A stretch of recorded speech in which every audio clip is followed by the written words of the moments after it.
vortex. So I've been thinking a lot about, like, why are people so dumb? Why are people so gullible?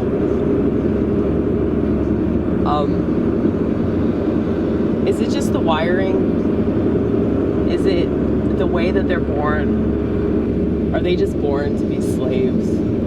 Are they just born to never ask questions?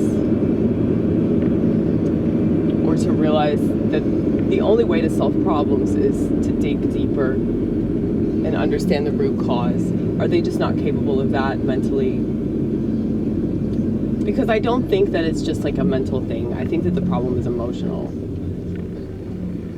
I think that they have attachments to certain ideas, and you know, a lot of those ideas have to do with their identity involving this country, their identity involving their race or their genitals, or the magical genitals, the ones that they really want and they think will be handed to them at a store. Okay,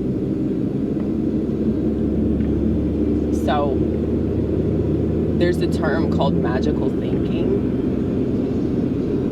and it's a clinical term that, you know, describes like delusional thoughts. And I feel like basically everybody is having delusional thoughts that have been planted into their heads about everything.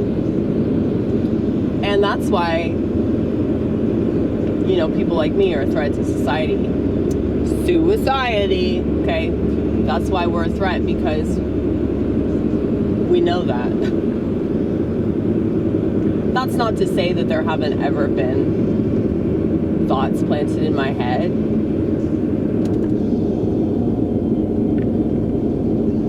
I think it's just that I am not as likely to stay hypnotized.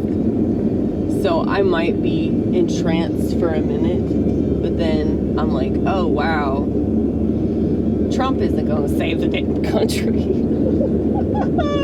That's dumb. That's fucking retarded. They needed somebody that they could rely on to sensationalize.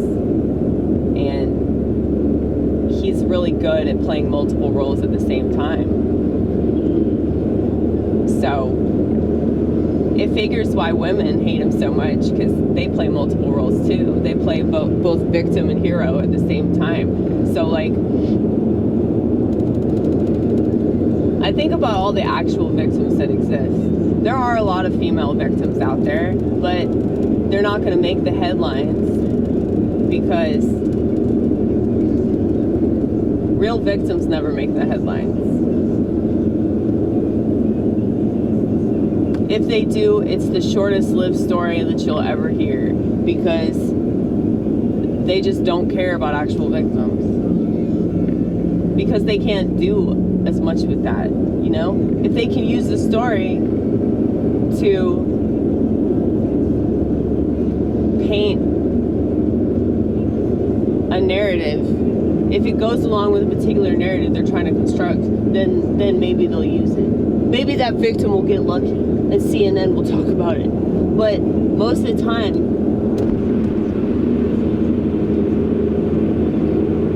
the worst things that happen in this world, you're never going to hear about it, because the media is too busy talking about shit that's not happening.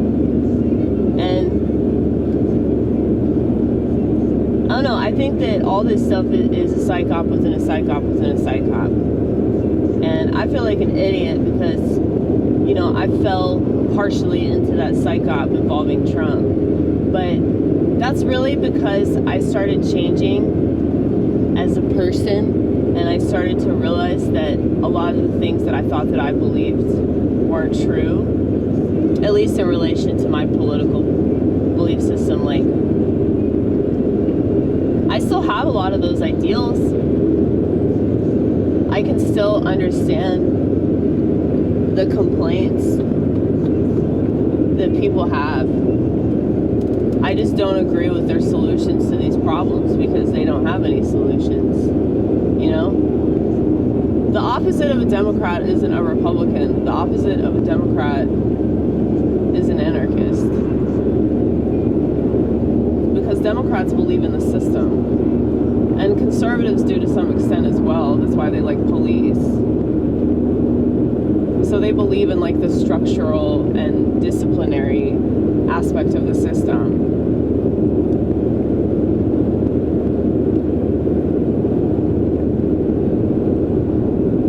Another thing I should mention, because it's not all bad. So sometimes there is justice, and sometimes the law does actually work. But you're not going to hear about that either. You know? So like, there's just so many levels of dishonesty here. And I do think that the reason why people don't want to look further into it is because of the emotional element. They don't want to be even more discouraged than they already are. And that's why people don't want to listen to me when I talk about smartphones and how toxic they truly are. Not just psychologically, but, you know, physically. If you want to prove me wrong, and you won't, but let's pretend that you will, just don't use your smartphone for one whole day and see how you feel. I guarantee you'll feel a lot better. You might start to pay attention to things around you. But you won't be able to refrain from noticing like how addicted everybody is.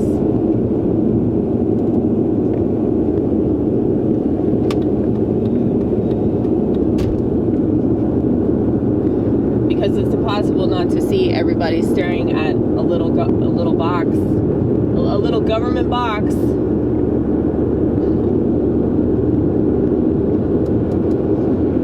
Favorite point that I throw at libertarians when they want to whine about the government doing this and the government doing that. I'm like, you got the government in your pocket constantly listening to you and like trying to sell you shit that's based off of the algorithm, and it's like the easiest way for them to control us is to convince us to do things that are detrimental to our well-being, and then convince us that we need to do that stuff, and that if we don't, we're going to be left out. We're not going to be relevant if we don't do these things. We're not going to be able to function in our suiciety unless we do things that kill us in a small way, okay? And yeah, most of our civilization believes that, because every civilization is pretty stupid for the most part. They're just gullible, and they're emotionally challenged. So they don't realize that they could create inside their head their own little world to live in that's 1,000 times more reliable than this one. And that's the gift of what we've been told is mental illness.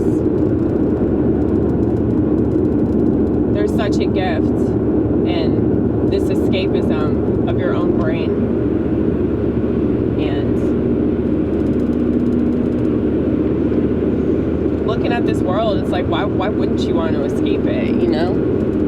That's why drug addiction just makes sense. But social media is a really weird kind of addiction, because it's not even... It's like giving you all these chemicals, but you're not actually getting that much from it, you know? It's just tricking you. That's all it's doing. Booze never tricked me. You know, booze got me drunk, baby. Unless all the liquor stores were lying.